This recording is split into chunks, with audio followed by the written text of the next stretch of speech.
ঠাকুরগাঁওয়ের পীরগঞ্জ উপজেলার কোষারানীগঞ্জ ইউনিয়নের ঘোড়াধাপ এলাকায় কৃষকের মাঠ দিবস ও আলোচনা সভা করা হয়েছে, যেখানে বিশেষভাবে তুলে ধরা হয় জিঙ্ক সমৃদ্ধ উচ্চ ফলনশীল ধান 102 এর গুণাবলী ও সম্ভাবনা।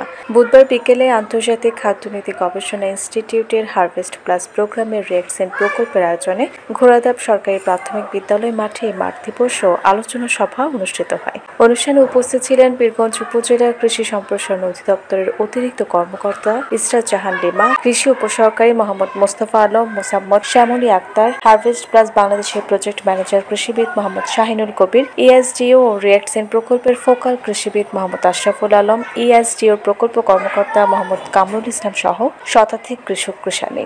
আলোচনা অতিথিরা বলেন, ধান 102 শুধুমাত্র উচ্চ ফলনশীলই নয়, বরং এটি পুষ্টিগুণও অনন্য।